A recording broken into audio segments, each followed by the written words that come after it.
What is up, guys? Welcome to episode 4 of Crave the Book Podcast. This is an insanely exciting episode because we are hosting a huge giveaway in collaboration with Entangled Teen Publishing. We're super duper excited to bring you this episode. Though it runs a little bit longer, we highly recommend listening till the end because it is full of really cool moments, including our very first interactions with Leah. So let's go ahead and get started.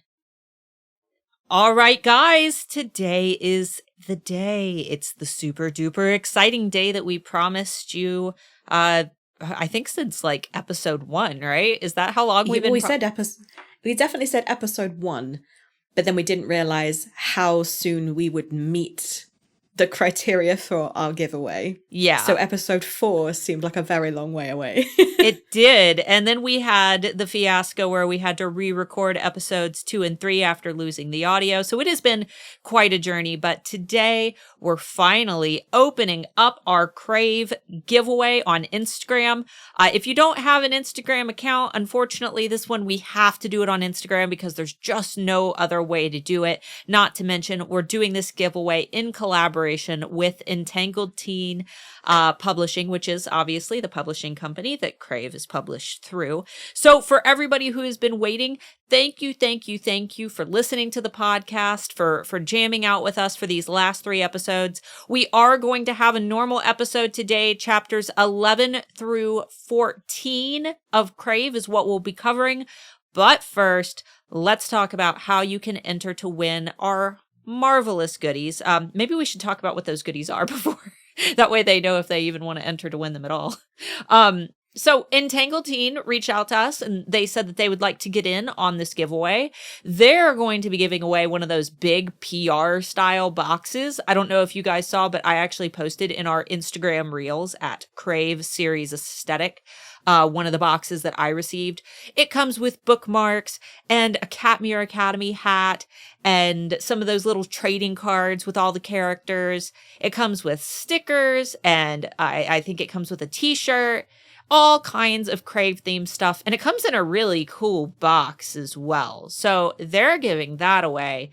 Amber and I are going to be giving the winner a hoodie, a Katmere Academy hoodie. If you're watching this on Instagram, I'll go ahead and throw that up on the screen. But that hoodie will have the Katmere Academy logo. It'll have some gargoyle wings on the back. It says Ludaire's coach on it. And you get to pick whatever size. And I think we can go all the way to a 5X. And then we're also giving away a Katmere Academy themed blanket with some of our line art style, Crave symbolism from the book covers and a matching journal as well. So this is a massive giveaway. I dare say that this giveaway is probably several $100s worth of goodies. Because I think that Entangled Teen is also including a hard copy cover of Covet with their goodies as well. Did I tell you that, Amber? You did not. I am jealous. I know. I'm jealous. They're spoiling our winner. So huge thank you to Entangled Teen for contributing.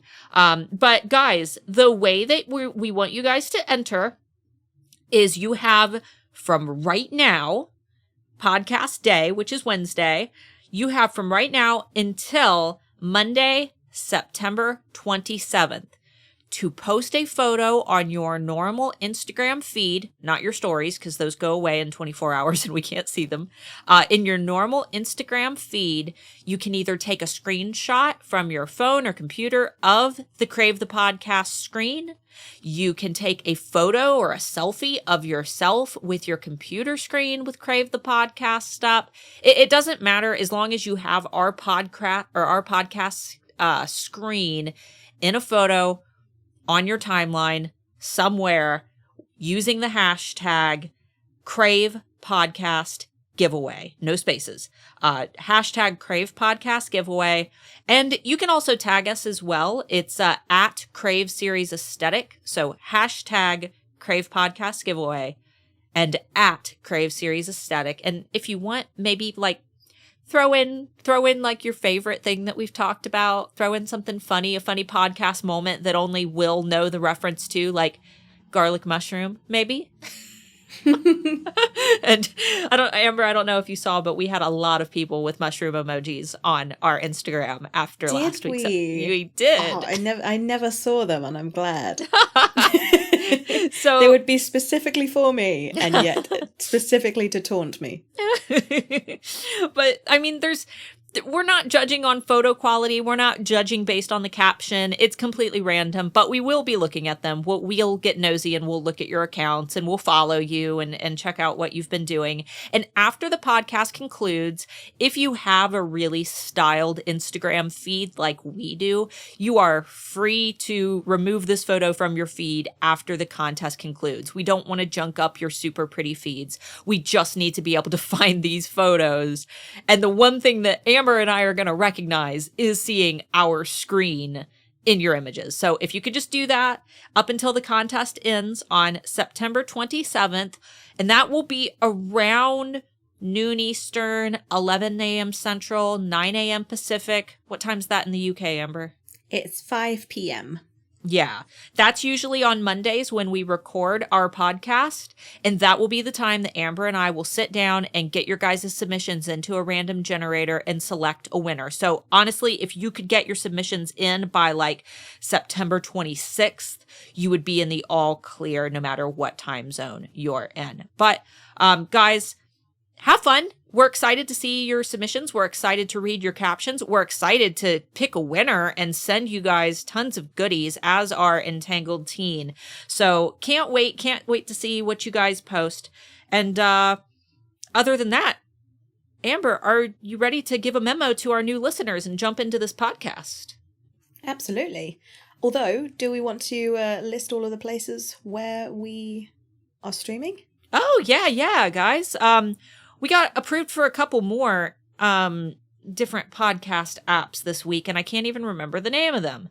One was like Podcasts for Everyone or something like that. And Deezer? Yeah.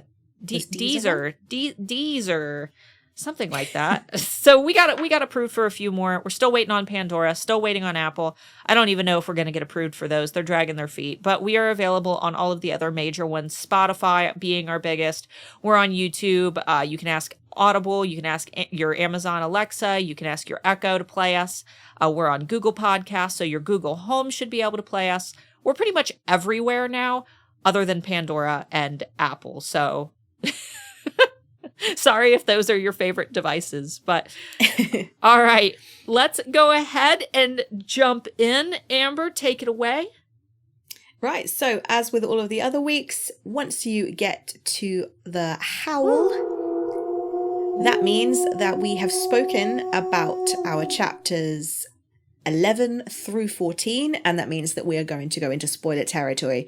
So if you haven't quite got that far in the book, or you don't want to listen to any spoilers, because we are going to probably be talking about crafts, crush or covet, or maybe even some things that we think might happen in court or charm, make sure to turn off the podcast. You can come back whenever you like, but we are probably going to ruin some surprises, because we like to go through our fan theories and just scheme about what the characters are going to do. Scheming's the best part, because when you sit with this information for so many months and months after reading Covet, it's like, come on, if we don't talk about our theories, then our theories will die, and then you know, then we won't feel super special. We need to like die on that hill, shouting at Tracy, saying, "No, it needs to happen like this." Uncle Phil. All right. So, last episode that we left off was right after the really, really weird party and the strawberry biting scene that Amber loves so much. So Grace is running. And can I just say for a minute how dramatic this girl is? Jackson bit a strawberry, and Grace runs down 4 flights of steps away from him, like in her dress, and I'm assuming probably like some high heels or something, right? Yeah, and I went to a pub over the weekend for the first time in a very, very long time since lockdown, wearing heels. I walked from the car park to the pub Turns out the pub that we went to was called something completely different to what we thought it was, because it was all in Welsh. And we we had to drive 18 miles away to another pub. I took those heels off and walked back to the car. I can't I can't do that. And if Grace is anything like me and Starla, I don't know whether I reckon she probably took them off, right? She's fallen down the steps. But this is how you break your ankle. And she's very accident prone. We know that she is. So danger waiting to happen, that is. Yeah, and the fact that she just ended up at the library, I mean, that's another just, I feel, Starla and Amber thing, and probably everybody who's listening to this as well, because you're obviously a bookworm if you sat and read the whole series. So you're freaking out that Strawberry Gucci Boy just spit a strawberry in half, but you know what? This sounds like an excellent time to go to the library.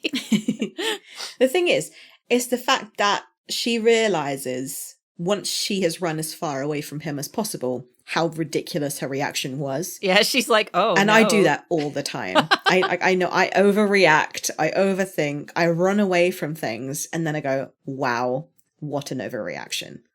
But it's too late to take it back, so then it's just the thing that you think about all night, every night for the next week. Yeah. I think that my favorite part about this whole thing was she's super duper freaked out. She goes in the library, she gets distracted, but the second she walks in the library, it's like, ooh, stickers. Like, nothing else matters. After my own heart. I love stickers. I love how easily distracted she was in that moment, where she went from just being stressed and running and panting and freaking out, and then just the next moment, ooh, stickers. And then she just goes out on an adventure to look at all of the stickers. Yeah, and I think that libraries always give me that sort of sense of inner peace and calm, because no one has ever gone into a library and gone, wow, this is chaotic. Oh, no. Everything is organized. That's the nature. And for the anxious souls like us, it's quiet and predictable. You're not going to have something jump out and scream at a library. It's going to be quiet and calm. And like the title suggests, if you're in a library, no one can hear you scream. That's... Oh, I forgot the chapter titles. Oh God, I think they are an adventure. I wholeheartedly recommend that when you get to the next chapters, you read the chapter titles, because they were chosen for a reason. Oh yeah, there's always a little bit of foreshadowing in those chapter titles. Like, you know that something's going to be up, because the chapter titles kind of always give way to that. So I wrote down in my notes, Amber, on my end, there were 4 gargoyles that she came across in the library as she was kind of exploring. And I wonder if there was any clues here, because as of right now, as far as we've read, there hasn't been a whole lot more about the library. And I have some personal suspicions that we can talk about once we get into the spoiler topics. But I find it very strange that first there was a fierce-looking gargoyle, and it was guarding kind of the horror section. And then there was one that was resting on skulls, and it was guarding the anatomy section. And then there was a female gargoyle reading, which, that one was guarding the fantasy section where Grace grabbed a book. And then there was one more pointing directly at the restricted area.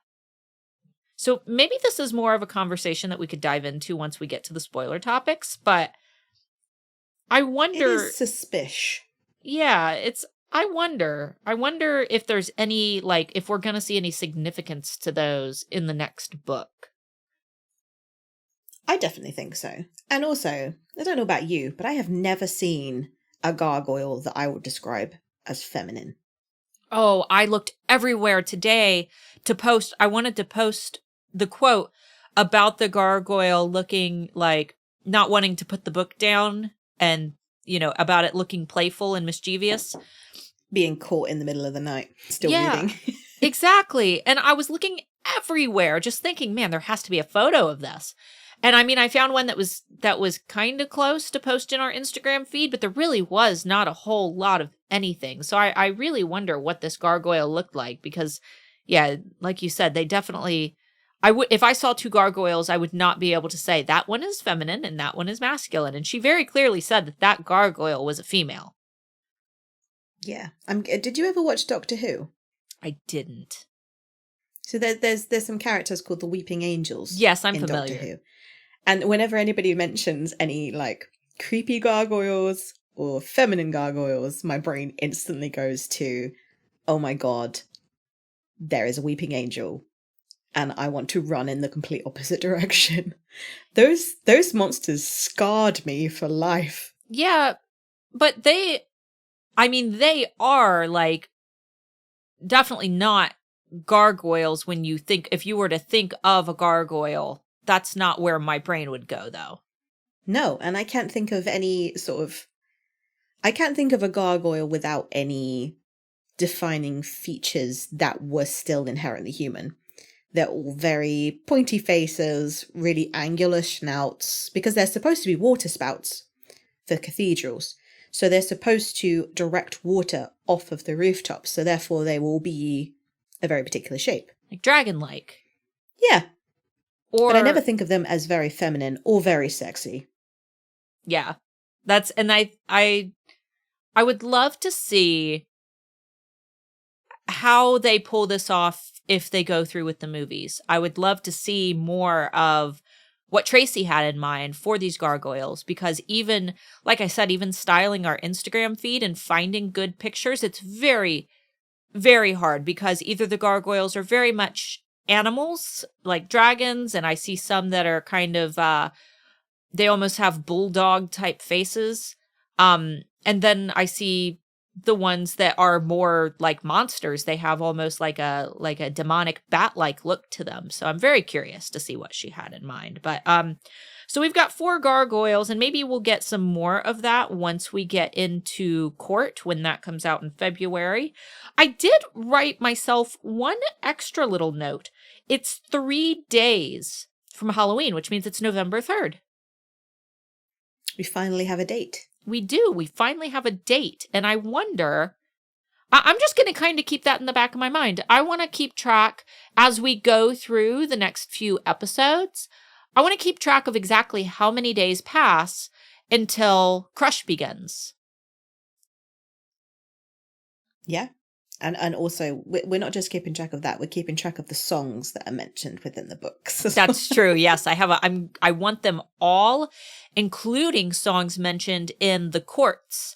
For example, there's a Breaking Benjamin song mentioned in the Vampire Court bonus chapters. So when I actually build our playlist, which will be available as soon as we get through all the books, I want to make sure that I incorporate all of those songs in as well. I know a lot of other people who have done it, but I haven't seen anybody get it perfect, because most people will also add in songs that made them think of the books. But I want a completely in order, front to back, as mentioned, playlist of every song mentioned in all of the books, including bonus chapters. So that is my big goal for the next few weeks as we read through these chapters. You're a bit more up to date with like copyright law and everything than me. But how do you think that the movies are going to incorporate so many specific songs? Because I have never seen a book do it where they've actually mentioned very relevant songs to like popular culture. I think that the way that they're going to need to do it is, well, they'll have to get the artist permission. They will have to ask and make sure that they have permission. For example, and something hilarious to me is both Linkin Park and Paramore wrote songs for the Twilight movies. But because Stephenie Meyer had kind of imagined Gerard Way from My Chemical Romance as her Edward when she had her iconic Meadow Dream, she had wanted My Chemical Romance to do a song, and they refused, which I find to be hilarious because just a couple years later, they did a song for Yo Gabba Gabba. Wow. But they completely refused to do any songs for the Twilight soundtrack. So I would say that as long as they got the artist permission, Harry Styles is really the only one that matters, I think. Maybe Shut Up and Dance. I think that would be an essential one, but Harry Styles and I think Shut Up and Dance are going to be the most iconic songs, and they don't seem like they would be that hard to get. Because I think that for Harry Styles, anything that is like pop culture that's going to, further push his career, I see him as being the type who might, be all for that type of thing. Because it's already his target demographic reading these books. Yeah, I just feel like if they didn't get one of the songs or swapped it out for a different song. If they swapped out Shut Up and Dance, I would lose my mind. Yeah, this is why I'm so concerned, is that they can't do, it has to be all or nothing. They can't just go, well, we managed to get this one, but we didn't manage to get this one, because then the people who really appreciate one scene get really upset. Yeah. That was the one that they focused on. And if they outright swap it, people will be so mad. Man, I will, if we can get that Shut Up and Dance scene, I will stand in the theater and I will clap. Amber, we should make it a point to ensure that if we get movies, you're able to fly to the United States just so we can sit in a theater together and watch these movies and be able to do a podcast episode. Oh my God, it's been so long since I've been to so we call them cinema. It's been a very long time since I've been to the cinema. I'm going to say 4 years since I've been to one. I think the last movie I saw was the last Toy Story, whenever that came out.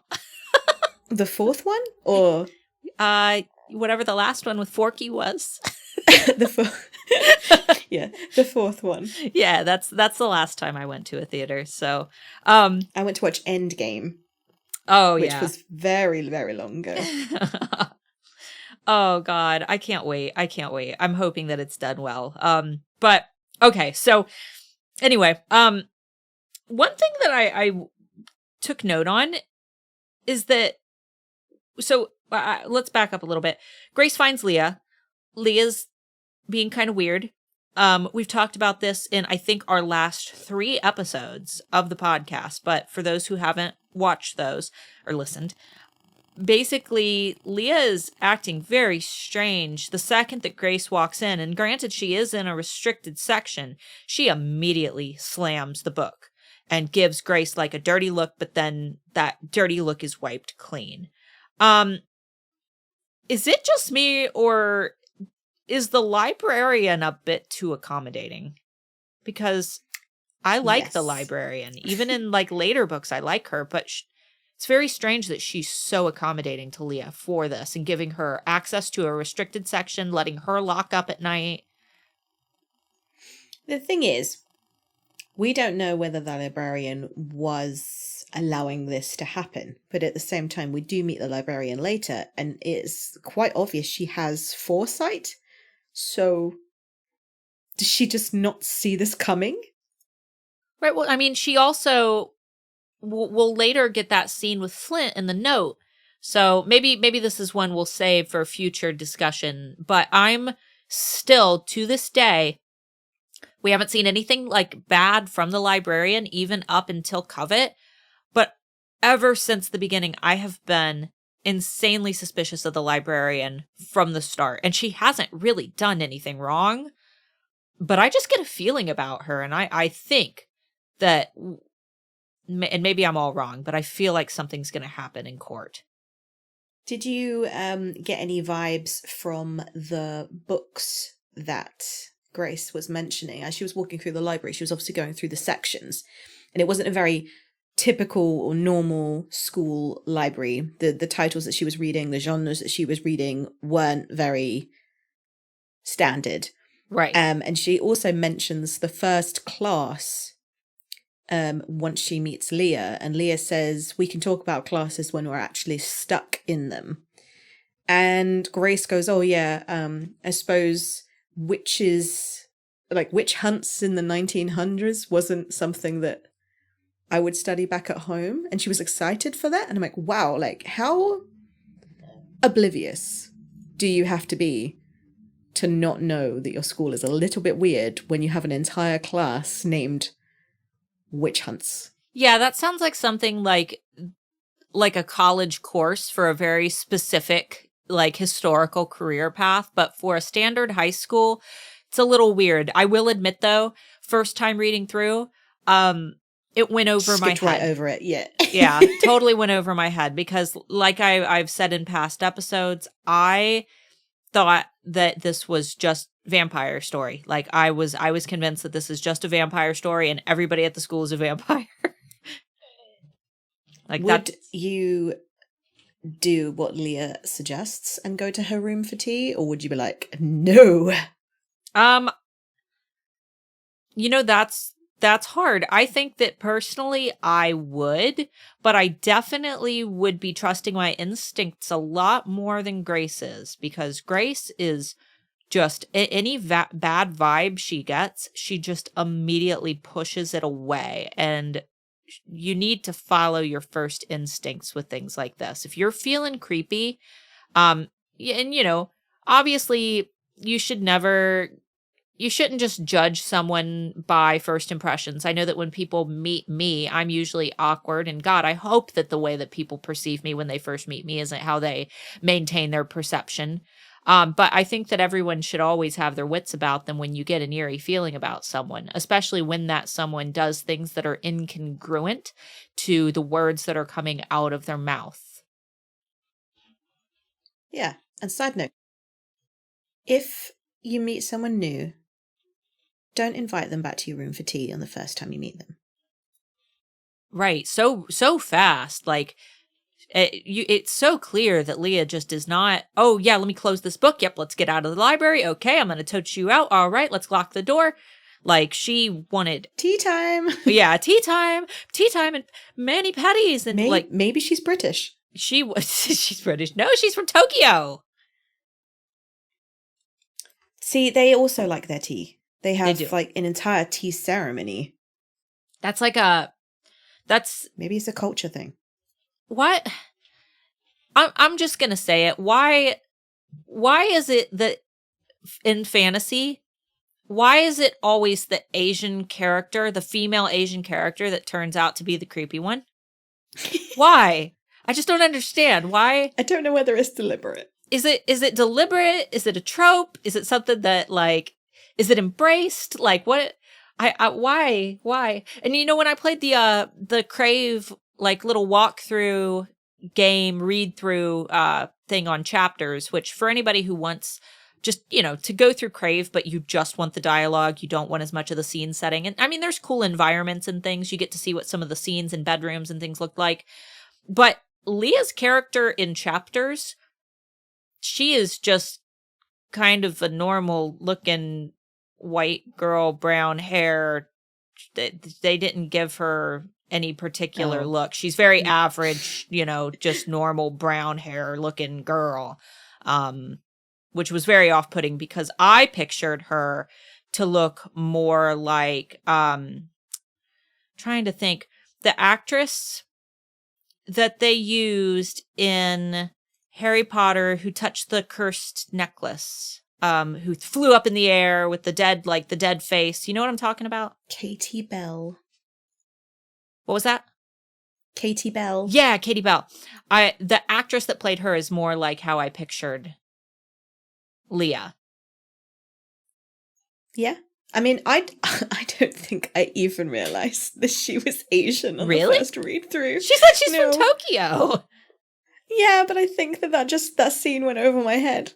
Yeah. I feel like... It was like, it just ignored it for some reason. My brain went, not relevant. Well, I think that was done on purpose. I think that Tracy really tried to chameleon Leah's character in. She tried to, you know, just kind of slip her in and make her a normal character, just another person as, you know, as normal as Flint and Macy and everybody else is. Yeah, and she doesn't have a necessarily too foreign a name for it to stick out. And also when people say that they're homesick, it doesn't necessarily mean that is the culture that they are from. It might just mean that that's where they lived. Right, right. And when she said, "Oh yeah, my mum gave it to me because we made tea and I like it when I'm homesick," I didn't think, oh, it's because of her culture. I just thought, oh, maybe her mum just made her a lot of tea. Yeah, it's because so British that's so normal for me. right. And I mean, Grace talks about her mom making tea as well. So I can see how that could just kind of slip by. Second read through, that unexpected wind in the hallway. It's something that's just so simple. But stepping out of the library, there was just this icy, unexpected gust of wind. And Leah says something about Grace not being in California anymore. And, I just kind of took it as, eerie ambience. But do you think that is similar to the wind that we'll experience in the snowball scene? Or do you think that was just a scene setting device?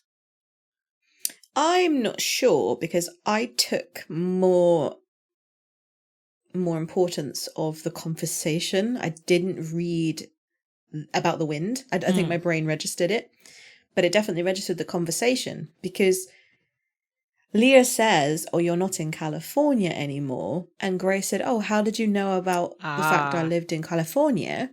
And Lucy said, "Oh, it must have been part of like one of the assemblies that we had," and then directly mentioned San Diego.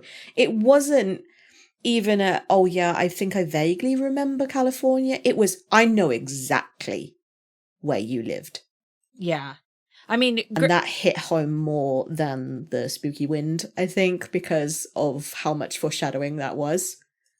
Yeah. And I mean, granted, California is a big state. It is one of the giant states, as is, Texas. You think of the giant states, you think of California and Texas. I lived in California for 6 years, and it's huge. But at the same time, I think I did get a little bit of an eerie feeling from it.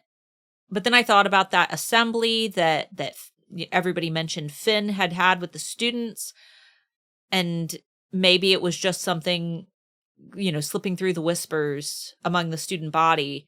Oh, the new girl from California, she's going to be prissy. She's from California. She's not going to be able to deal with the cold. I'm sure that there were also whispers about it. So that's another one that just kind of went over my head when it happened. So I mean, I just think that I got bad vibes from Leah the entire time. So I think I was reading too much into it. But the second read through, I was picking up so many things that I was like annoyed that I missed the first time around. And that was one of them, was that Lucy. That's the second time you've done that.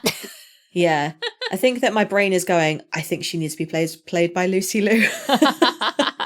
That Leah knew entirely too much about her and was quite willing to have that conversation with her. You never start a conversation with someone brand new pretending. I have customers who do it, that they come up to me in the middle of the street and go, "You're Amber," and I'm like, "Hi." Hello. I'm already at a disadvantage because I don't know who they are, and they know a lot about my life, and they speak about my dog as if they're his best friend, and like they mention something that I did that week, and I forget that I am an internet personality, that I share some of my private life with the public. But when you're the other side, of it, and somebody comes up and has a conversation with you and you don't know who they are, you always feel so violated. Yeah, I've definitely gotten that. And I think that that's something that not a lot of people realize. And for those who don't know, Amber and I both run very successful businesses. On top of the Crave podcast, I've got a humongous YouTube channel that Amber is frequently on. Amber is in the UK, so she's in a more concentrated area where I think she's more likely to be like recognized out in the crowd, though it definitely happens to me quite a bit. And when someone walks up and like calls me by name or says my husband's name or mentions my daughter, "Oh, how's it puts Taylor?" You back up. It feels like a threat rather than anything, because we are not. Scott likes to refer to me as a Y-list celebrity. Yeah. That's how it feels, though. It can be. I guess shouldn't be recognized, and then we are, and then it's really bizarre. Yeah, it's one of those things where I guess this is a lesson to like when you get to meet somebody who I don't want to say like a celebrity, but maybe if you're like ever at like an author signing or something like that. They're just people. Yeah, people. Treat them like people. That's one thing that that kills me. I've met several of my own fans at large events and things, and then they start kind of panic attacks and yes. everything. They still go out, guys, and buy toilet roll. We do. It And seeing someone trip over themselves and things like it gives me a panic attack because I'm like, how do I fix it? How do I like I need to fix you. My brain is like, I want to fix it. But I'm not that special. Come on. But anyway, yeah, me and Amber were really famous. No, we're Y-list, guys. Y-list celebrities. 0.1% of the population knows who we are. And then there's you guys. In very small circles. Yeah, exactly. In very small business community. And then now we have the Crave crowd. So we appreciate you. We love you. They might recognize our voice more than our face. Though. Yeah, let's keep it that way. I just want to point this one little part out, and I see in your notes that you have a couple things about our Hutters. But my favorite, our Hutters. But my little favorite part is when Leah's like, my boyfriend died. And I read that and I'm like, excuse me, sweetheart, he's our boyfriend. He is not yours. He is the world's boyfriend, honey. I think that everybody you need to share. Exactly. We all get to lay claim here. But yeah, I see that you have quite a few more notes than just excuse me, he's our boyfriend in your list. So I'm going to listen to you for a few minutes. Yeah. So she mentions that he died a few months ago. Mm-hmm. And like on the first read through, I was like, oh my God, I cannot imagine my partner conking out on me. Like, what would you do? What would you do if they just died? Oh, God. And so I had that like secondhand anxiety yeah. for this person who I didn't really care about. And I was like, oh, maybe that's why she's weird. Is that this is the first person that she's having a conversation with since it happened. Because when she says a few months, you think, well, what's a few months? You'd say like 2 or 3? Yeah. Like 4 or 5 at the most. Yeah, so you're like, okay, so it's still really raw, it's still really painful. She doesn't really go into many details about it, so she's still very quiet about it and doesn't want to talk about it. But at the same time, that's probably why she's a little bit weird. And gravitating towards a friend, you know? Like, yeah, but then later on, Macy says that it's been nearly a year. I mean, I'd still be messed up after a year. Yeah. There is some But it's like almost like, you know what, like when you go through grief, and both you and me have gone through grief, that time, it when you find out that it's been a year, it's almost like a shock. Like, oh, wow, like I remember it like yesterday. They can't have possibly not been on this earth for a year. That's crazy. That's insane. Like, how did the world keep turning without that person here? Yeah, and it's almost worse when a year like rolls around. It's like rather than feeling distant from it, you feel closer to it as it gets closer to the day when it happened. And it's almost like the day when it hits that year and you know that it's been 365 whole days until they have stood on this earth. It's almost like they've died all over again just because you know that you've been there that year without them. And I feel like that is almost as shattering. Yeah, I thought, oh, maybe this was just a thing that Leah was struggling with and had almost skipped those months in her head because they were so painful, and that she's been living in her own sort of grief bubble. And maybe this is the first time that she's felt comfortable because she was kind of forced her hand. Grace walked in on her doing something that, let's be honest, even if you don't know anything about Leah from reading and finishing the book, it was very suspicious. Grace caught her doing something that Leah did not want anybody knowing about. You can't read the situation in any other scenario. Leah was doing something that was very private. and Grace caught her. I mean, if we're going to play devil's advocate here, if I was learning a new language and wasn't even sure if I was speaking it correctly and I was chanting it in a room by myself and a stranger walked in and interrupted me, I'd probably be pretty ticked too, because learning a language is very embarrassing. So we could play devil's advocate about it. Obviously, we know that wasn't the case, though, because we've read the book. Yeah.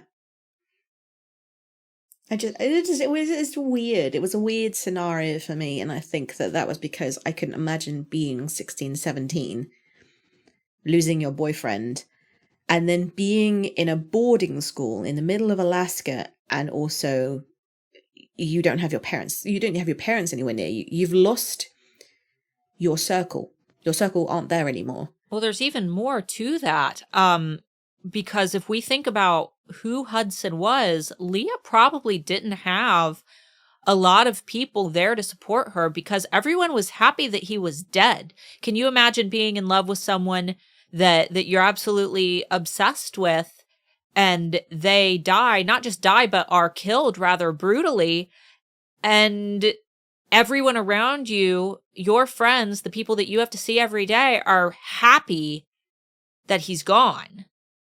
Like, yeah, that's got to be vilified him and were thankful that he had gone. Exactly. Like, that's got to make her... This is another one of those cases.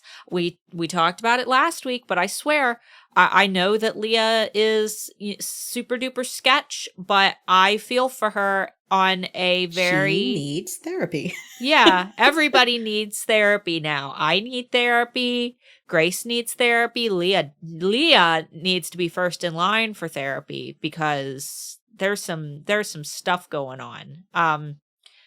But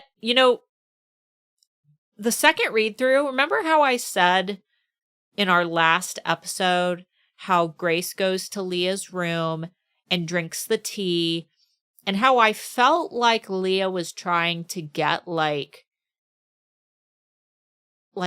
a dosage down because she wants Grace to finish that tea, and then Grace goes back to her room and is sick for immediately, and like, all it's night. Not even back to her room. She is like outside her room. Macy asks, "Do you want dinner?" And then she gets sick. Yeah. And she gets up at 3:00 in the morning to throw up again. She wakes up in the morning and feels still a little nauseated, and she just assumes it's altitude sickness. And even Macy's like, "Oh yeah, but altitude sickness shouldn't last this long." Yeah. I definitely feel like Leah was spiking that tea. Mm-hmm. And it probably would have had a lot worse an effect had she finished it. But I was counting because I had already had my suspicions about the tea before I got to that scene. And she only had 2 sips. And Leah didn't drink any. I was noting that as well. That was odd. Like, when you invite someone round for tea, you drink it too. Yeah. Yeah, you don't... That's... And I mean, especially, when we're talking about like not a tea bag from a box. She's scooping loose leaf tea. Own special blend. Yeah, you don't know what... Sketchy. You don't know what it is. Mystery tea. So that's about, another one of those things that just went over my head first read through, but rereading, I'm starting to get major sketchiness from Leah way, way faster than I did on my first read through. And I think once again, it was me listening to the audiobook. I stopped listening to the audiobook about halfway through Crave and started reading it on my own. But the girl who did the audiobook for Crave in those chapters just gave Leah the friendliest voice, and everything just went over my head so quickly. Even Leah saying, you couldn't trust anybody, that everybody lies. Yeah. And I also think that there was definitely some level of manipulation around it anyway, because I think almost she was happy that Grace stumbled upon her and was checking where everyone was. Oh, so why did you leave the party? Were you not having a good time? Did anybody follow you? Are you on your own? Let me get you back to my bedroom and alone and just ew. Ooh, yeah. It could have been, I mean, what realistically would have happened in that moment if for some reason Grace finished that tea and I mean, what would Leah have done with her? I mean, we can't go too far until we get to the spoiler half, but really, are you just gonna tuck her into the spare bed and leave her there for a couple hours until you can drag her off? Like what even is gonna happen there? And what is Leah? Is Leah We see, I don't think we ever find out, but now I'm on the second read through, I feel like we might. Because she does mention in the dungeon scene what Leah is, but I never remember reading what she was. Yeah, it's not like a focal point. We don't get a lot of that, though she is kind of cozied up to Jackson, which is also very strange to me. There's so many spoilers here that I want to talk about now. In fact, I'm making a note for myself because there's something that I really want to discuss once the non-spoilers are out of the room. Okay. Sorry to my husband who has to edit out the sound of me writing. So we get, Macy freaking out, texting, very confused as to why Grace is in Leah's room. But not because it's like a suspicious thing. It's more that she doesn't understand why Grace has suddenly become the focal point of some of the most popular people in school. We've got Leah, and then we've got Jackson, and then we've got Flint, and Grace is just they're all very obsessed with her out of nowhere, which that's new girl syndrome in any YA book. It's if you're the new girl, all eyes are on you. How'd you like the rain, girl? Yeah, everybody's gonna stare at that new girl, and obviously in every book the new girl doesn't want to be stared at. But Macy's very quick to get Grace out of the room, and Leah's quick to get them out of the room once Macy appears. Yeah. And Macy was very fast. And I mean, obviously, they're on the same level, they're on the same floor. So it wouldn't be too far away from Macy's room. But as soon as she finds out, and also the texting conversation is very similar to like anything that I have with my husband. That if he doesn't know where I am, it is a constant stream of "Tell me now where you are. Where are you? Where are you? Where are you? Where are you?" You're like, okay, I'm good. That is not an answer for anybody who is concerned about your whereabouts. I'm good means nothing. Yeah, absolutely. That could be like your kidnapper is taking your phone and replies, Yeah. And then saying I'm in Macy's room, I'm in Leah's room, and Macy turns up immediately. And we get from even Grace is noticing that as soon as Macy is there, Leah is not warm anymore. No, she wants them out. She's like, okay, have a great day. Oh, we can do mani-pedis. And then she gives Macy that look like, you can come too. And then just slams the door. Like, yeah, and I don't know whether it's because either Leah thinks that Macy will completely guess what's happening, or she doesn't want. She's noticed that Grace has already poured her drink down the drain, and doesn't want to be there for the aftermath because she knows that she's going to be really sick, or she really, really dislikes Macy. well, Macy really, really disliked Hudson. So it might be that as well. Macy, was one of the people who said that she wouldn't mourn him. Exactly. So there could be just some feelings there. So that's, yeah. And then it's all very like Leah. The Leah scenes are always the ones that like I was kind of looking forward to covering, because there's so many things I'm like, oh, why didn't I see that before? everything And that I was comes out of even her gasping. mouth. Yeah, I was rereading and my husband was looking in through the door and he was like, why are you making such weird faces? And I was like, I'm so angry with myself. Yeah, it's a lot more obvious second read through. And then going back to the room. And of course, when she's getting sick, I'm just thinking, yeah, altitude sickness. That makes sense. I'm just, Yeah. same with Macy. Another never trust, that. Yeah. She doesn't finish the sentence. She doesn't give any like guesses as to what she was about to say. But the fact that she had already said that about Flint anyway, you can already finish and go, she's probably going to say drastic again, right? Yeah, and Grace didn't think anything of it. I think that it's kind of weird that Macy would say that in front of Flint anyway. Like, he's right in the room. Like, Yeah. is that just a common expression among the students? Oh, never. I actually, you know what I think it is. I think that's like, oh, you know what they say type thing.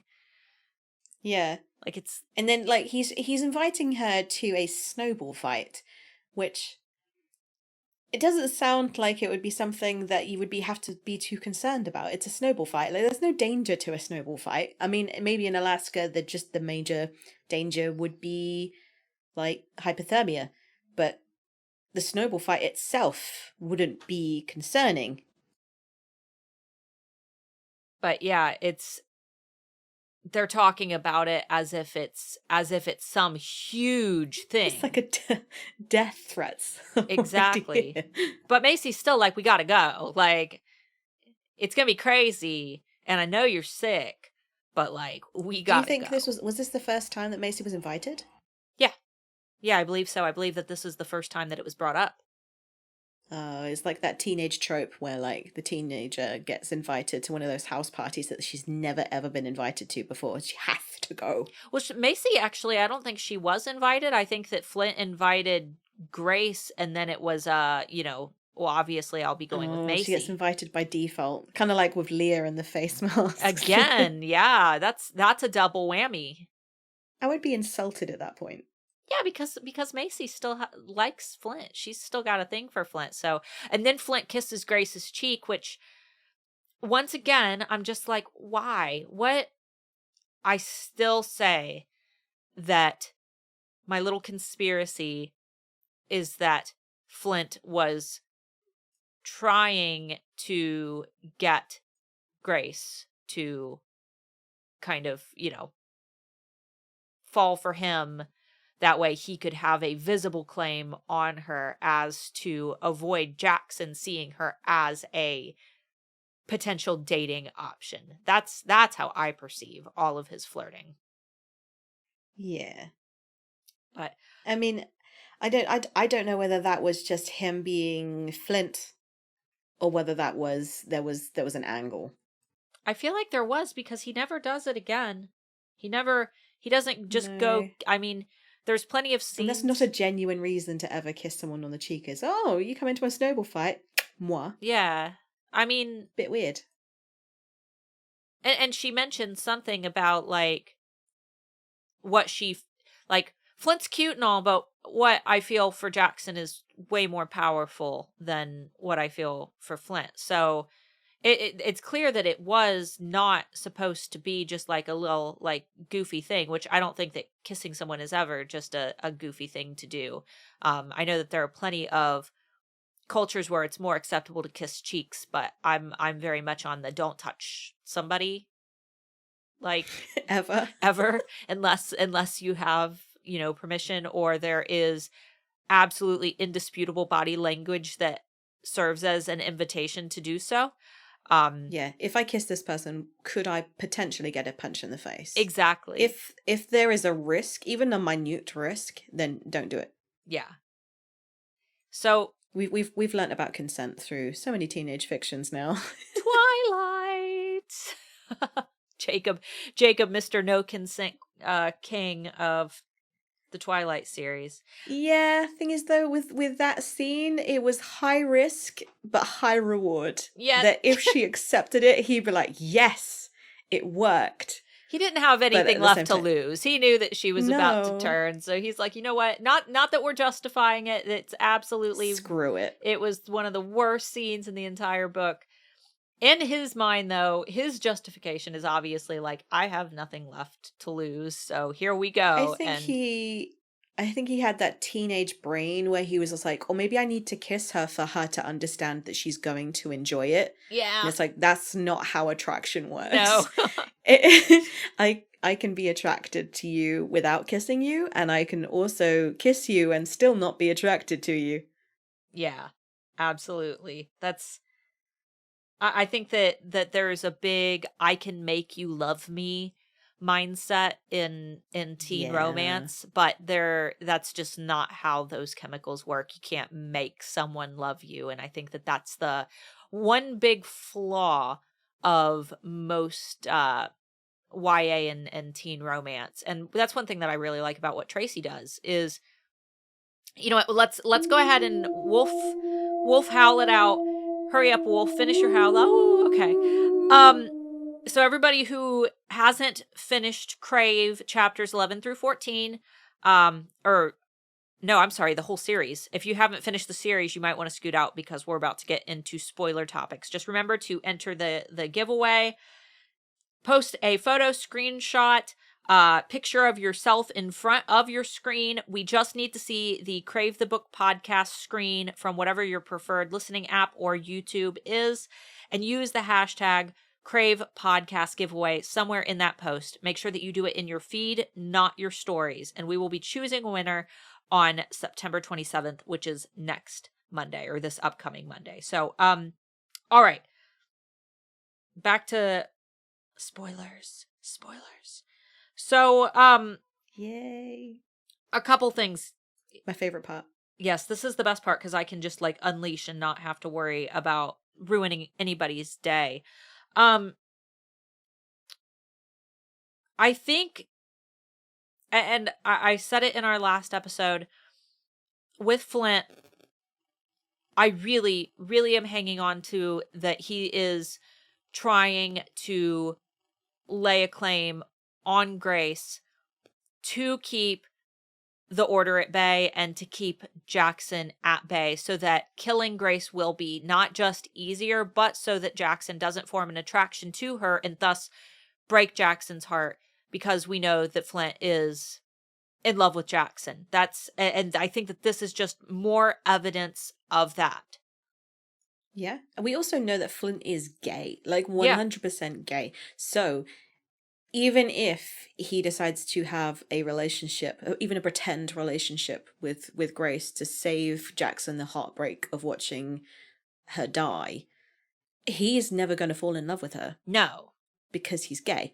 But that doesn't ever take away from the fact that he could still form a friendship with her. Which he does. So I think that, yeah, and he already knows that there's chemistry between them, and it's not forced either. It's not him acting, he's not genuine.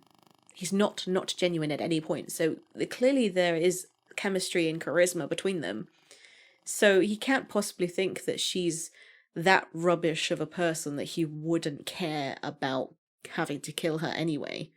So it would literally just be to save Jackson from that heartbreak. Yeah. You know, I'll be honest, if I were allowed to remove anything from the plot of all of the books, if I were to have all the books lined up and I were given the option to remove something, I would remove Flint trying to kill Grace, because I don't think that it contributed much to the story. If anything, I think that it led us down a path that, I mean, it's always good to have twists and turns. I love when there's, that, oh, what a twist moment. I felt that way with Leah. But I feel like it did more harm to Flint's character than good when we should be trusting Flint pretty much the whole story, because that action was so incongruent, and I would have rather seen Nuri come in and try to kill her, or even have like a thing where Nuri tried to convince him to try to kill her and maybe he didn't want to. I wish that there was just more there rather than Flint making that decision, because it just doesn't feel congruent with who he is even at the start of Crave, and obviously he pays for it mentally in Covet. But poor boy. I don't feel like Tracy knew how important Flint would someday be to the story. And if she were to look back, maybe she would have changed things as well. I think that it probably will happen when I go through my second read through of that scene. But it's almost like how did he know that Leah was planning on killing her enough to know that if he killed her first, Leah wouldn't be able to bring back Hudson? Well, yeah. Like maybe he would have had more leverage with the idea if he thought, well, if I kill her, I get to bring back someone I love, and that would be my brother and not Hudson. Then I might have been able to get on board with that he would do anything, he would sacrifice anything to have his brother back. But I think deep down he knew that his brother was just as bad. Yeah, and the thing is, this is another one of those situations with the librarian where Flint was also in the back of the library reading the book. I think the same book that Leah had been reading, probably trying to figure out what Leah was up to. And then the librarian writes that note, which offhand I can't even remember what it is, but I think that'll be covered in our next episode or the episode afterwards. There's just, I have a lot of questions, and it might be, it could totally be one of those things where Tracy didn't know what direction she wanted to do. First books of a series, there's always little ends that just, that didn't get tied. I seldom read a series where the first book, all of the loose ends get tied, because usually the author doesn't know exactly what they want to do, so they give themselves a lot of little routes that they could take. And not all of those routes get answered, but that's a cool thing because it leaves us room to interpret and come up with our own theories. And sometimes our theories are more fun than anything that the author could have incorporated in. Yeah. And I think I need to read through it again. Because I think I went through that scene not really understanding what was going on, or at least as far as I remember. Because it was a very fast-paced scene, and obviously Grace, who was very confused as to what was happening herself, probably wasn't understanding what was actually happening to her. In a lot of pain, she was losing a lot of blood. Did Leah have a contingency plan for it not working?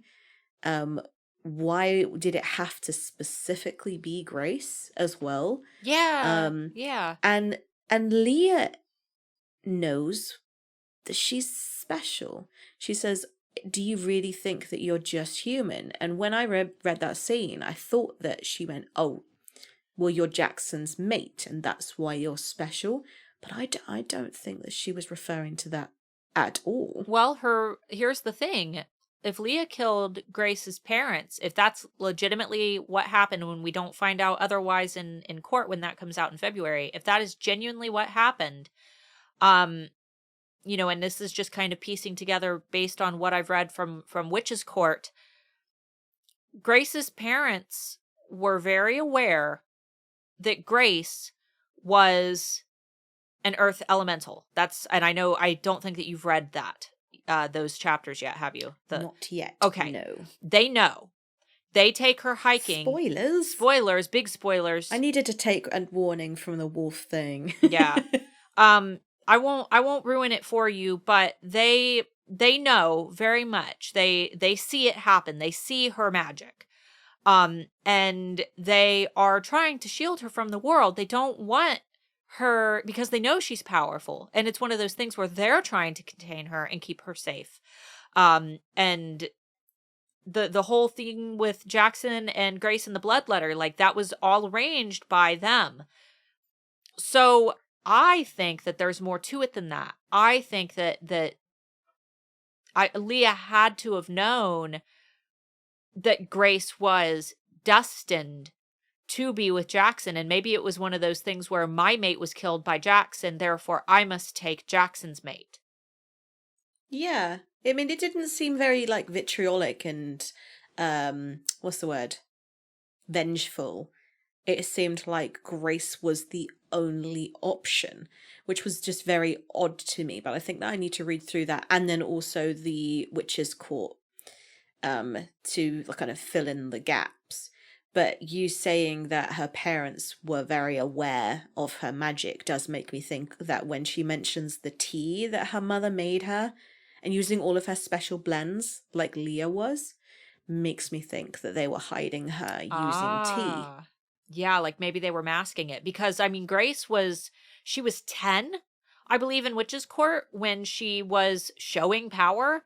She would remember that. She was 10. She would remember being Yeah. able to do freaky things.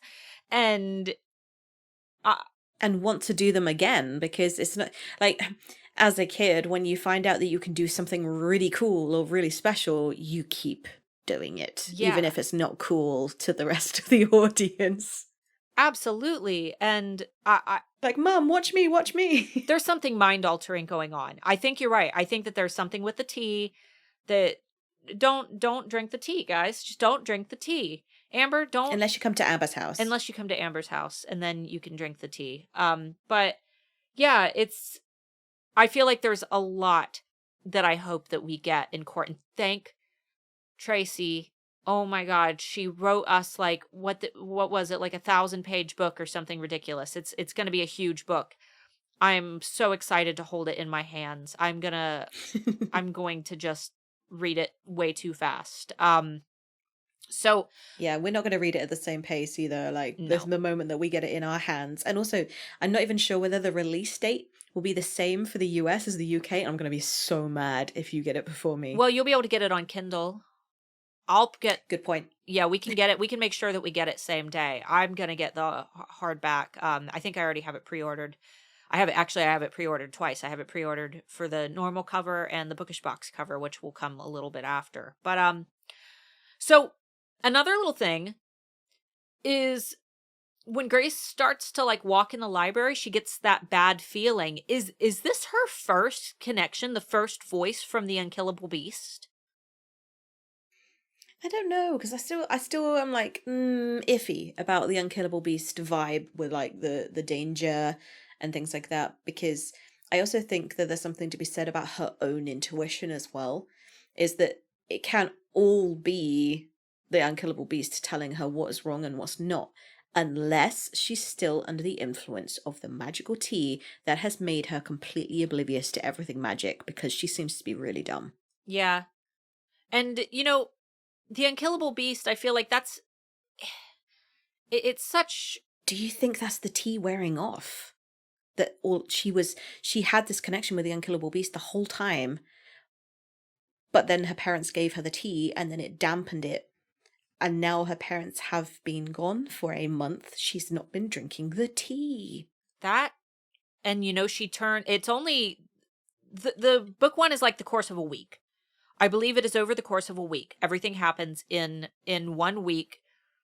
And if that's the case, then she's only been without her parents for a very, very short time. And then she, obviously, when Hudson appears with the sword, her powers are like on just overdrive. But this is not the only time with Witch's Court. We know that it's not the only time that she has turned to stone. She does do it as a child. So it's not like this is the first time it's happened. I think you're right. I think it's just the first time that she remembers it happening, because it seems very much like her mind has been altered to kind of push out for her own safety. All of these things that tie back to the magical world. I think every tween book goes through that. My parents knew it all along. Yeah. Kind of. Parents are the thing. enemies. Yeah. There was another thing you had talked about, and I didn't catch where you had said that Leah said that her boyfriend died a few months ago. Macy said last year, but they also said in these chapters that Hudson graduated a year before he died. Why did he resume normal classes at Katmere Academy if he had already graduated? Because when he came back, he started back in normal classes, right? He wasn't just living at Katmere. He resumed. I don't know. Maybe the thing is, he was at school with his brother and they didn't get on. So it wasn't like he was like, I've stayed back to protect my brother. And But maybe he did, despite Jackson not being aware that that was why he did it. he would have to be like 19 years old. If he graduated a whole year before he died, that would put him at like 19, right? Yeah. And then a whole year has also then passed. So did he stay 19 or is now he's 20? What does he celebrate his 20th birthday or does he celebrate his 19th birthday? I have many, many questions. But do they celebrate also birthdays the same way? Because he wouldn't even be that old because he'd still be like hundreds of years older than that. Not my like 400th birthday. Also coming from me who has experience with it, if I graduated, I wouldn't want to go back home to those parents. Oh no. I'll stay at the school. So yeah, maybe it was just a choice that he just did not want to go back home. Yeah, and thankfully Finn, I mean, even with everything that happened in Covet and them wanting to, take him away, Finn was like, nah, you can stay here. So it might have just been more of like a refuge thing. Like, we know that you literally don't have anywhere else to go and your brother's here and your girlfriend's here. So you can just stay here. In fact, it's probably for the best that you're here so we can keep an eye on you. Well, so shall we move into the fan question of the week? Yeah, so we've actually expended our pool that we had originally because a lot of the questions, though you guys ask them, they're questions that we kind of covered in depth in other episodes. So I went ahead and asked today for additional questions. Now, one I would like to read real quick because we actually covered it today, and I just want you to know that we are acknowledging your question.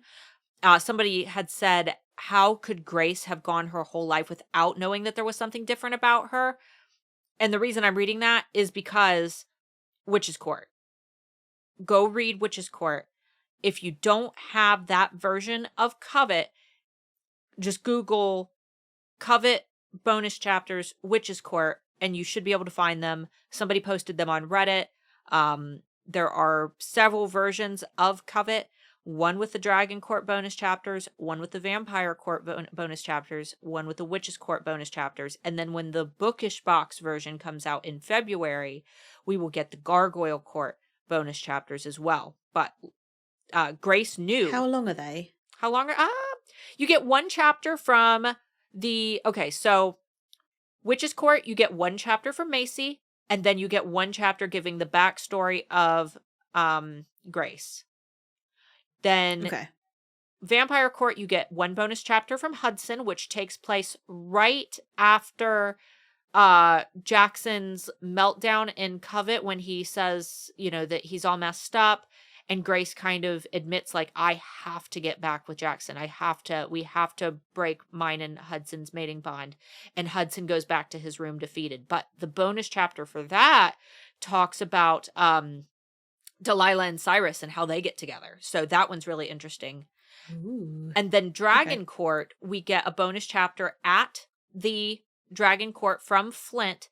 One of the mornings after Grace and Hudson spend the night together at the Dragon Court, Flint wakes her up early in the morning and takes her out on a little fun thing. And that is the first chapter. And then the second chapter is how Nuri and Aiden meet. And it's from Aiden's perspective. So it's basically the history of how they meet. So those are all bonus. And then I assume that Gargoyle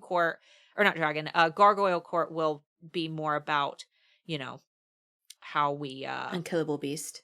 Yeah, I'm hoping. But Witch's Court, it's really interesting because Witch's Court, the first bonus chapter is from Macy. Second bonus chapter is about Grace's parents. Whereas all of the other courts are kind of establishing how the mates of the court met. Whereas Witch's Court just talks about Grace's parents. So that leads me to have a little bit of suspicion. And they also mention Macy's mom. They need to contact someone Foster about Grace's powers, and it was a female name. It has to be Macy's mom. So that bonus chapter is the only incongruent one. It's the one that if you can't get your hands on any of the other bonus chapters, get Witch's Court. That's the most significant. I'll have to give them a read Yeah. at some point. Maybe before the giveaway so that we can talk about it in the next podcast episode. Yeah, I have those stowed away in our Trello board if you need them. But so let's go ahead and we'll pull a question, a different one, because we had a lot of great ones. I'm going to go ahead and pull this one because I think it'll be the most fun. If you could have anyone's powers, whose would you want? Ooh. We all know that I'm Team Macy, so I would want to be able to make portals. I'm very much an assistance person. I never want to be on the front lines. I want to be like the support character. Yeah. So I think that I want to be Macy, but I really quite dig Grace's powers, and I think that's because it's new. It's not a supernatural creature that I've ever read about or imagined I could be, because it's so new to the world of literature that at least I have experienced. And I feel like there's so much that she hasn't discovered yet because no one knows about gargoyles. Yeah. I think that... What about you? I think I would need to know a little bit more, because I do think that Grace has some more potential. I would need to know more to say for sure. I would definitely be digging Hudson's powers, though, because I do not feel that I am the support character. I am the tank who would rather be on the front lines. And I would love to have enough power that I would never need to use my power. I think that what's great about Hudson is everyone knows how powerful he is, therefore he does not even have to use it. Now, at the same time, if I could magically do my makeup every morning and not have to draw my eyebrows on by hand, I'd probably like to have that power as well. So I think it just depends on the practicality of the power. If I'm living an everyday life and everything's normal and good and well, and I'm in my current life right now, but I just have a power, I would want Macy's, simply because I think that the convenience factor of having a clean house, making the bed, doing my makeup, it would make my day-to-day life easier. However, if I was in the role of the characters right now with an impending war, I would definitely want Hudson's powers. Yeah, I think being Macy would mean that I would get to try out, like, for example, I really want a nose piercing, but I don't want to get the piercing if it's not going to suit me, but I can't get the piercing without knowing that it's going to suit me. But being Macy, I would be able to just glamour one on me and going, yes, this suits me, I'm going to get one. Same with a tattoo. I want another tattoo. I don't know what I want. I would just try out different tattoos every single day until I'm like, yeah, this one's the permanent one. Like, this is the one. That's you need to get one of those, like, tattoos that lasts like 3 weeks. One of those semi-permanent. Try it on. Like water-based one. And I would dye my hair so many different colors. And actually, like, you watched me, we Marco Polo'd when I dyed my hair blue, and it was so bad.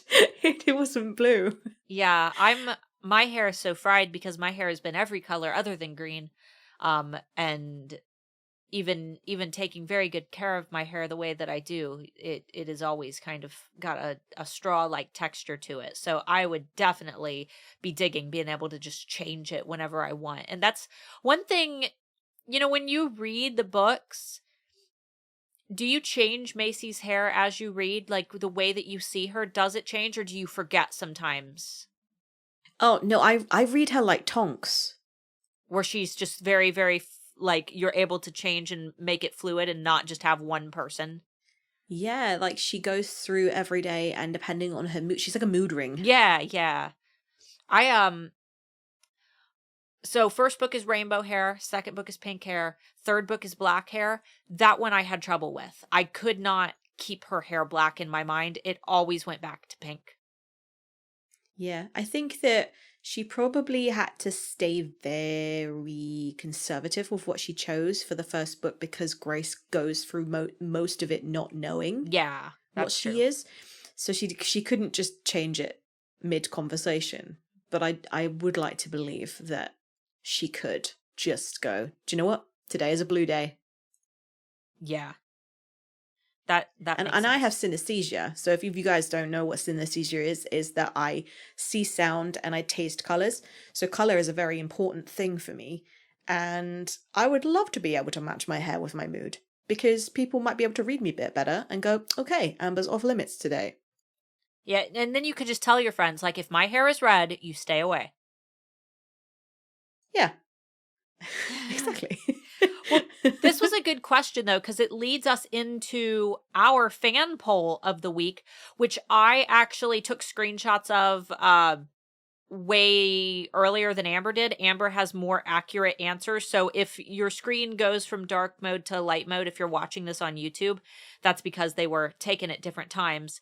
But yeah, we've got some really, really great answers here. So we asked you guys a couple different questions about different powers and which you would rather have last Wingo Wednesday. And for those who don't already follow us, if you would like to answer these polls, because we have had a couple people message us and ask, and you want your, to be able to influence what we say during the podcast, they take place in our stories on Instagram, not our feed. So all you have to do is follow us at Crave Series Aesthetic.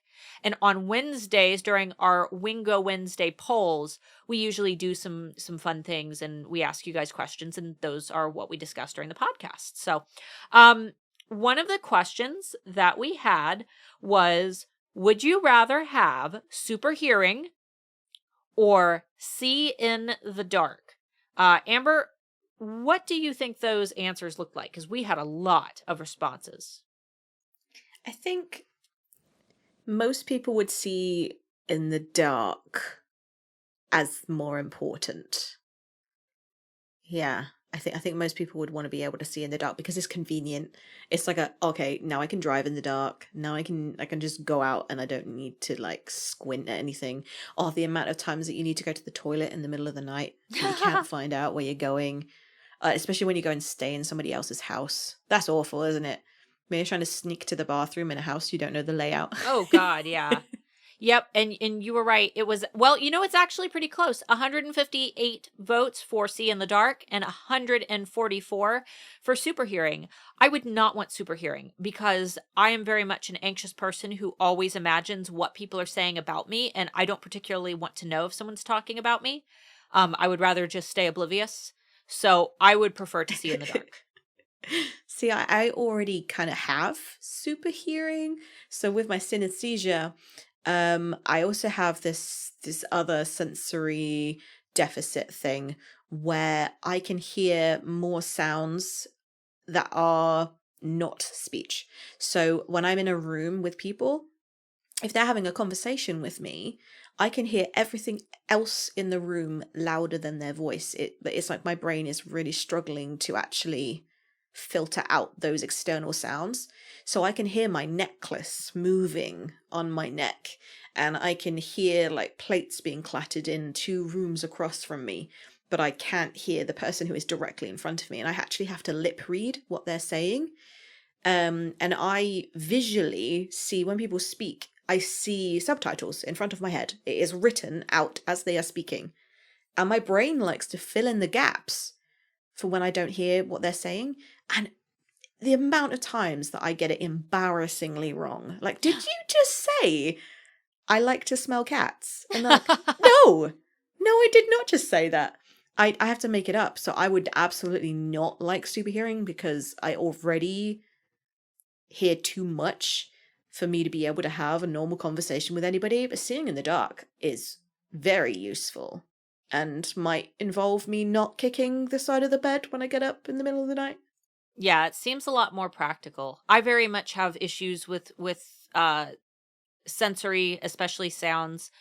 And I'm kind of in the same boat, but everything to me comes in at one volume, no matter what it is. So I take in all sounds at once. And that causes me to talk very, very loudly in public settings. If I'm hearing, like, if we're in a restaurant and there's a lot of voices around me, I'm intaking them all at the same volume. Nothing is quieter than anything else. I'm hearing everything as one large sound rather than individual sounds.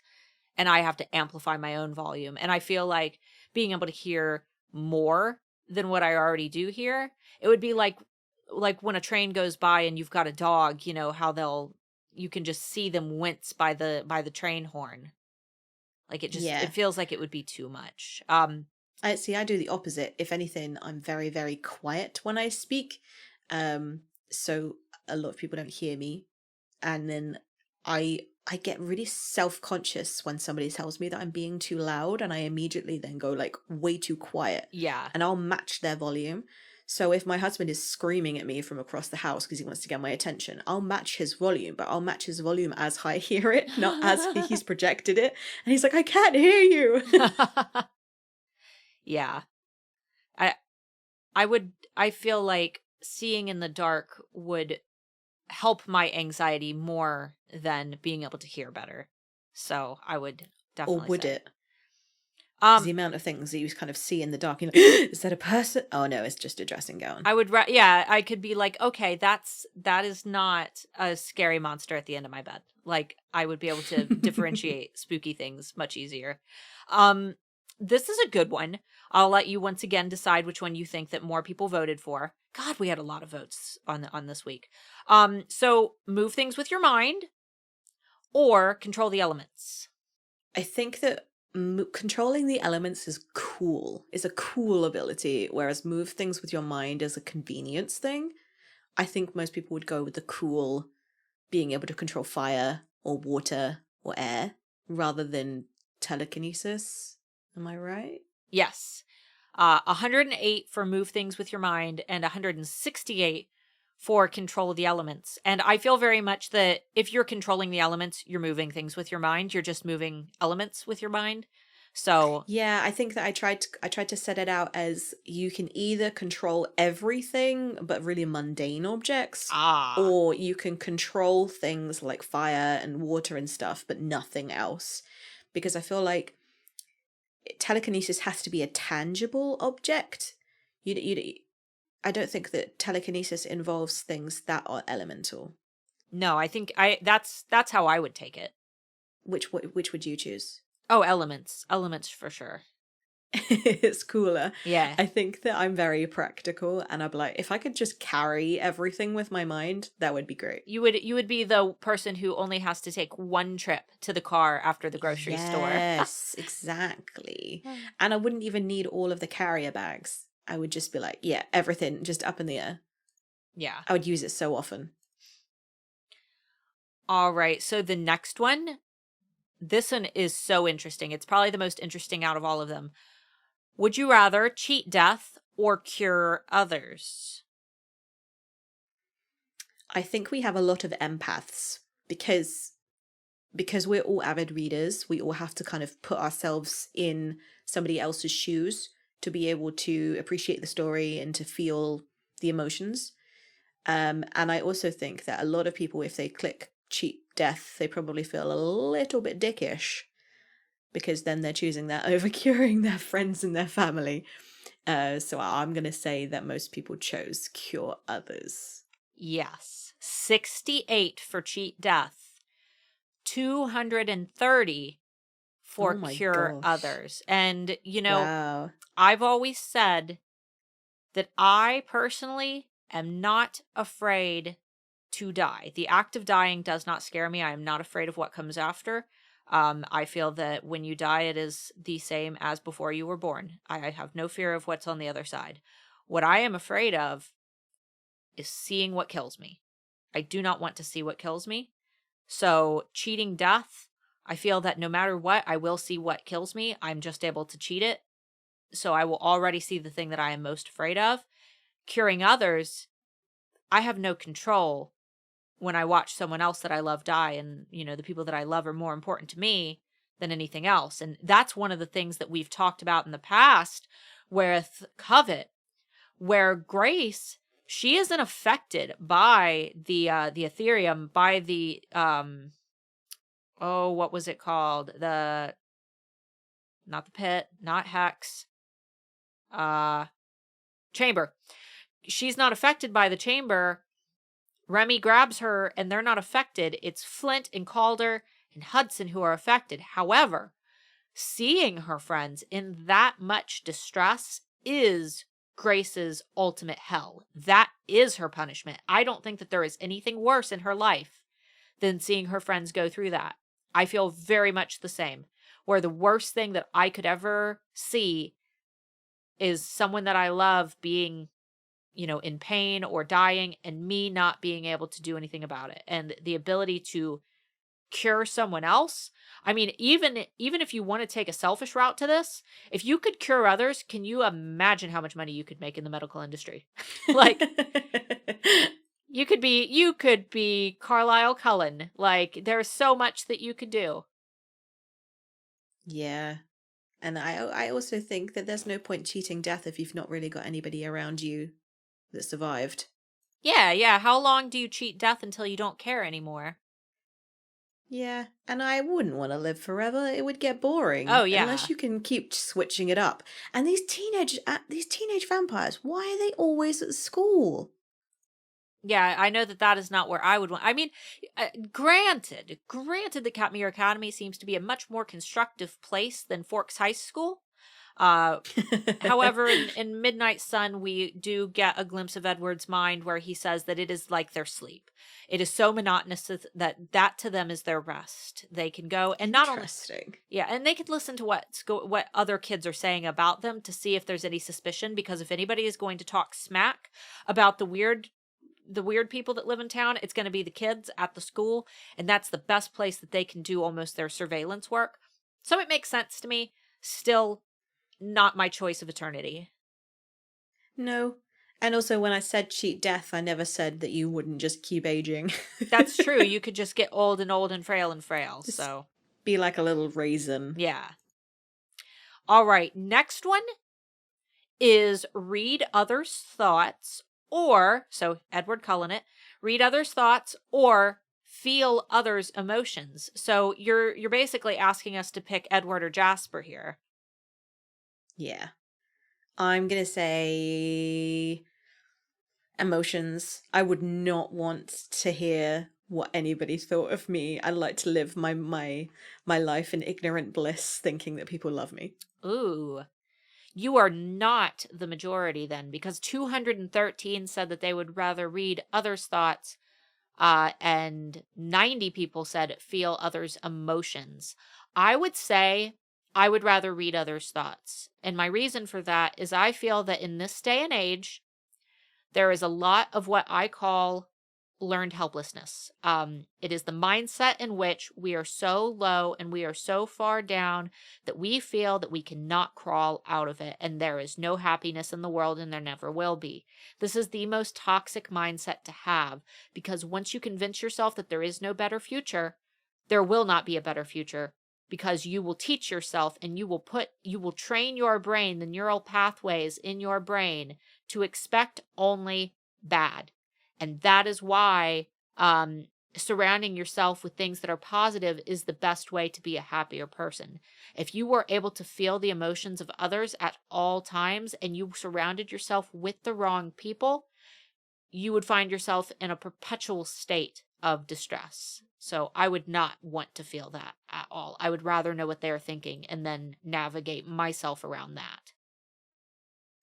Interesting. Yeah. But then I don't really interact with a lot of people, so yeah. Reading others' thoughts would be very helpful in a relationship, because the amount of times that I'm like, what are you thinking? Because I can't guess.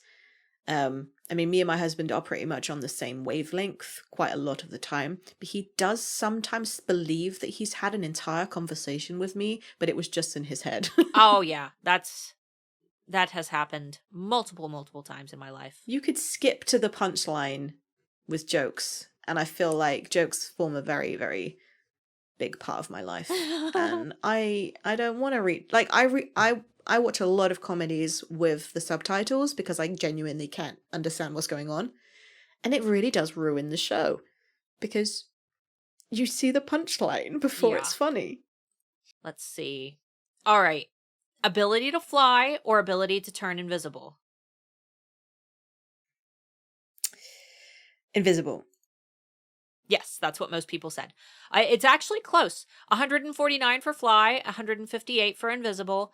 I would prefer to fly simply because I think that it would be a lot better for transportation purposes. I would much rather do that because you're Save the planet. You are so, the likelihood of dying in a car crash is so high. It is so high. It is dramatically high, way higher than flying in a plane.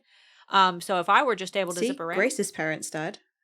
Yeah, exactly. And they, I mean, at least her dad, we know, had some power. So, I would definitely choose invisible because I am terrified of heights. Like, the thing is, right, when I say that I'm terrified of heights, I am terrified of not being in control of my own body. So I'm probably going to fall over and tip over the edge and die. And if I'm in control of the flight myself, then I'm definitely going to be terrified the whole time. But it could cure me. Yeah, because you're more in control. You get to choose. So you could start small and work up to it. I just don't see any. And if I fly, then there would be no fear of falling because I know I could save myself. Yeah, it's all you. You could at least lessen your fall a bit, as long as you had wings, and if you were Jackson, you could just float like a blimp. The next one is another really close one. Super hearing or see. Oh wait, did we already do that one? Yes. Oh, well, that's never mind then. The next one isn't close at all. Super strength or super speed? Speed. Yes, speed. Everybody said speed. 83 for strength, 219 for speed. Are we talking like oh, wow, big jump. Yeah, are we talking like how Jackson just kind of like shifts through time, or are we talking about Edward Cullen zipping through the woods? What type of speed are we talking about? I liked the imagery of fading. I thought that was really cool. Yeah, like a shuddering, like just zipping in. And I imagine that super strength would be more like Bella when she first turns vampire, where she's just crumbling the rock between her fingers. Like, it's not like she has to exert herself. It just is really just so easy, because there are people that they can train for years to be the weightlifters, and they can just lift really, really heavy things. I'm talking about just every fiber of your body is built to be strong. That also comes with the need to have restraint as well. Because Bella Bella breaks things. Edward breaks things. Edward is afraid he'll break Bella. Bella is afraid she'll break Edward when she turns. So you also have to have a great deal of restraint when it comes to that. And the risk there is very, very high in the event that you were to slip. And think of opening all those jam jars. I know, that's what everybody would want you for, is opening everything. All right. And carrying the shopping, which I could either do with my arms or I could teleport it all. Let's see. Last one. Wow, I don't agree with this at all. Continual lucky streak or dreams that tell the future. I would want the lucky streak, because the dreams that tell the future might not necessarily be good ones. Yeah, I'm with you.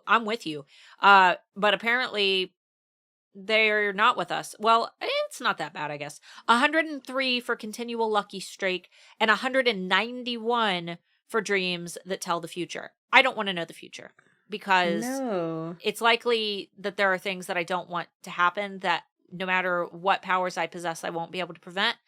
I would rather not know. And you can also be a self-fulfilling prophecy as well, is that if you see that it's going to happen and you try everything you can for it to not happen, it could end up happening anyway because of what you did. And you would be blamed for it. You would blame yourself for letting it happen even if you had no control over it. Whereas a continuous lucky streak, have you watched Deadpool 2 with Yes. Domino? Like, that was how I was imagining it. Was that you just walk through things unscathed just by sheer luck. And I thought that was such a cool... It was such a stupid and pointless power to explain to anybody until those scenes where she was just... Because no one believed her. Timed to perfection. Yeah. It was just timed to perfection. Yeah, and she was a great character too. Yeah, I hope she comes back for Deadpool 3.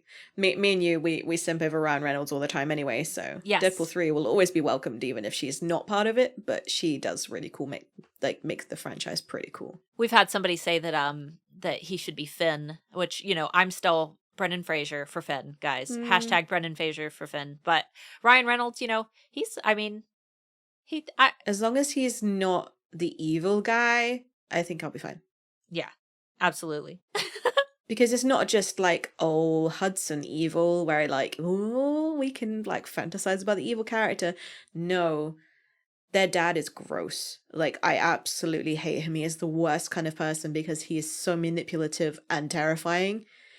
Do you know who I imagine who would be really, really good? Who? David Tennant. Okay.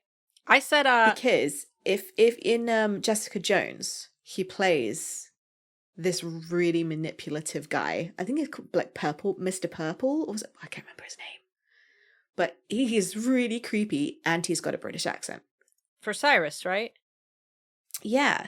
I don't know what it is about the fact that he just plays a really good evil villain and a really manipulative one at that.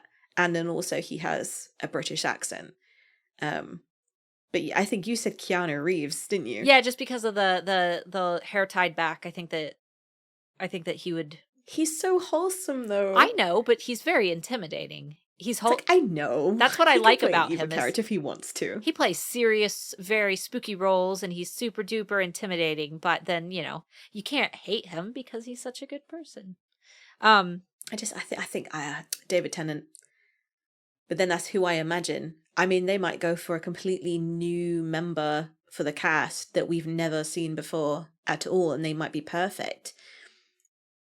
I think the thing is, right, whoever we decide to be Hudson, right, we could dream the best Hudson, because I see a lot within the Facebook groups of where people see specific people as their Hudson. I think Hudson needs to be someone completely new who is perfect for the role, because if they are choosing based on looks alone, they are not Hudson. That's true. That's very, very true. And, you know, you can do anything to change how someone kind of looks. But the personality is the most important thing for characters like Hudson, because that's what you fall in love with. I'm going to be just so disappointed if they were like, oh, yeah, well, he has blue eyes and he has a British accent and he can wear an Armani suit really well. And I'm like, yeah, but he's just not Hudson. That's how I felt about Robert Pattinson as Edward. I didn't think that he would all fit the role. However, Jamie Doran? Oh yeah. For Christian Grey? Christian Grey. Perfect. Absolutely perfect. He gave me just the best creeper vibes while still being like a very attractive person. I thought that was a fantastic choice, and the awkwardness, I loved it. I think that, and the what's her name who plays Anna, Dakota Johnson. She was a fantastic Anna. I think that was my favorite casting from book to film was 50 Shades. I think that they did a fantastic job, assuming that our audience is even old enough to read 50 Shades. I know some she of you doesn't are. even change her character for it either. Like that is Dakota Johnson. Oh, it is. And when I read the books, that's who I see is Dakota Johnson. I love her. So we asked you guys, our question to you this week was, did you trust Leah when she first took Grace to her room for tea? And we got a lot of different answers here. You already know mine and Amber's answers. I think that we spent a great deal of time talking about how we don't like nice people. Yeah, we hate nice people who offer us tea and mani-pedis. It's just, that's disgusting behavior. No one should ever do it. No one should ever see my toes. Ew, yeah, no toes. But most of you said no, you didn't trust her either. We had nope, there was always something weird about her. I had the feeling from the start. Someone said, I remember thinking that there was something off with it. She was always sketchy. Someone said, I did, but something told me I shouldn't. I don't know why, but I had this feeling while reading. And yeah, I kind of felt like that too, where it was like, she's just being so nice. Like, See, I thought that when Grace caught her reading the book, the first time that we were reading it through, when she caught Leah reading this book and things like that, I thought that Leah was steering her out of the room and just being very weird and giving her amnesia tea because Grace had noticed something magical that she wasn't supposed to know yet. And that she was just doing her due diligence as a creepy little student, making sure that Grace was unaware that she was at a supernatural school. as everyone else did. Yeah. That they were all like really weird and really like they would lie to her. But she just went one step further and gave us some amnesia tea. And it wasn't until the second read through where I made the direct correlation between her drinking the tea and being sick. I just thought, oh, maybe she just was like trying to get her to forget what she had read, especially as soon as Leah mentioned the language, Grace recognized the name of the language. Yeah. I did a bit of Googling. That is not a language anyone should know really anything about. It's really cool what I learned. So it's a Mesopotamian language. It's from like 25 BC, like the crazy language. Let me find out. It was actually mid 3rd millennium BC, so the 25th or 24th century BC. That's such an old language. No one should know about it. But Grace does. What a coincidence. So I was like, oh, maybe she knows this about like from her mum reading these creepy texts. Or her dad. Because her dad was a warlock, wasn't he? Yes. So I was like, oh, maybe she just knows about it because her parents have kind of spoken about it and it's just in the back of her mind. But then Grace never mentions liking languages again. Yeah, So just like her really being able to play the disappointed. drums, it just disappeared. Yeah, and I never remember whether I've even spoken about it in the podcast before, but so I studied applied languages. So I went to university to study languages and linguistics and phonetics and things like that, and going into the etymology of language, so how words evolved and became what they were. So for example, when you read ye old shop, people say ye olde shop. But the Y is actually TH. That's where the word the came from, but nobody knew that. So when they read the Y, Ye old shop. Yeah, ye old. And the word thou came from TH, and now it is you. See? So I was like, oh, this. I was having a proper little like nerd out when she was talking about languages. I was like, oh my God, I hope that this book is like more about her like understanding words and spells. And no, it disappeared as fast as it came into the book. Plot device. Just plot device. I was really nerding out and I was so excited. And I was like, oh, it was never mentioned again. Yeah, somebody said, no, she was literally caught reading an ancient book written in a dead language. Red flag. Pretty much everybody said no. Other than this one girl who's like, yes, and I'll never make that mistake again. Oh, no. Talking about that, like, yes, she was reading a book in a dead language. I have Harry Potter in Latin. No. Don't trust Amber. No, I can't read it though. It's just the novelty of owning it. Well, I have. So I love the third Harry Potter book is my favorite. I don't know why, but it is my third. And wherever I go, so whenever I've lived in a different country or gone on holiday somewhere, I make sure I get the third Harry Potter in a different language. And then I read it in the different language and try and spot the like nerdy little mistakes because I love the way that, because I studied translation at university, and it was how like all of the names for people didn't just they weren't just names, they gave you a feeling. Like Severus Snape or immediately already sounds sneaky and slithery. Like slithery, so like they had to get that feeling in, and they changed the names in French and in Spanish to give you that same feeling. So I'm a little bit of a nerd when it comes to that, and I have the Latin one for when I visited the Roman baths, and I also have the Italian one, the Spanish one, the French one, and I think I have the Welsh one. Amber, do you have the US version where everything's dumbed down because we don't understand all the little British nuances? Because we have a different version in the US than you have. So I didn't know how different the Americanized version would be, but living in Britain, when you go driving anywhere, you happen across cities that J.K. Rowling named her characters after.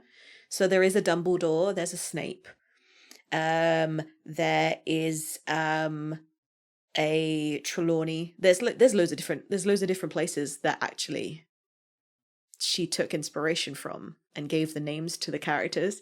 So that's quite fun. Oh, I didn't know that. I'll have to get Scott to take some photos of the signs. All right, guys, I think that's gonna call it. Thank you so much for listening to episode 4. As we mentioned previously, we are hosting a giveaway right now, starting right now at this very moment, on our Instagram. What we need you guys to do is take a photo or a screenshot of the Crave the Book podcast screen, whether it be, you just our little logo or where you're listening from, wherever you're listening to the podcast from. Get a photo. You can take it from your cell phone, of your computer screen. You can take a screenshot of it. It doesn't matter as long as we can recognize what it is. You could even take a selfie in front of, I know a lot of people listen to it on the TV, so feel free to take a selfie with your TV with it in the background. But we just need a photo showing us that you're listening, and we need you to use the hashtag Crave Podcast Giveaway. You can also tag us directly at Crave Series Aesthetic, but make sure that you use hashtag Crave Podcast Giveaway, because that is how we're going to count the votes. Quality of the photo doesn't matter. If you want to style it up for fun, you absolutely can. But this is just random. We're picking just a random person, and you will be winning a huge box of Crave exclusive goodies direct from Entangled Teen. They've got hats. They're going to do, I think they're doing a hardcover copy of Covet. That's a tongue twister. Stickers, little like cards of all of the characters and different artwork. It's a huge box. I received one a couple weeks ago, and you can see me unboxing it in our Instagram reels if you want to check it out. And then Amber and I are giving away a hoodie that we designed, so you won't be able to get it anywhere else. It has gargoyle wings on the back, and it says Ludaire's Coach. It's got the Katmere Academy logo. And the front of it says Katmere Academy with the Katmere Academy logo in purple. We're also giving away a Crave-themed blanket with all of the cover art symbols in line art, along with the Katmere Academy logo, and a bullet journal to match. So make sure that you enter the giveaway by posting a photo and using the hashtag Crave Podcast Giveaway until September 27th. You only have until September 27th. That's less than a week. In fact, I recommend doing it by September 26th. That way we have time to get your votes, because around noon Eastern, 11 a.m. Central, 9 a.m. Pacific, and 5 p.m. in the UK? Yeah. 5 p.m. in the UK is when we will begin counting those votes up and getting you guys into a random generator. All right, Amber, are we ready? Are we done? Any last minute things? I don't have anything to add about those chapters in particular, but I'm very excited about the snowball fight. Oh yes, that'll be next episode, is snowball fight and analyzing all of that. So super duper exciting, guys. And keep sending in your reactions to the podcast, because we really do read them, and we need them so that we know we're on the right track and that we should continue making them, because they make our day knowing that they make your day. Yeah. Keep sharing screenshots and absolutely let us know. And if you guys have things that you want us to cover, or if we've covered something that you want to touch on, feel free to send us a message on Instagram and we'll check it out. But guys, thanks so much for listening, and we will see you next week when we announce the winner of the giveaway. Bye!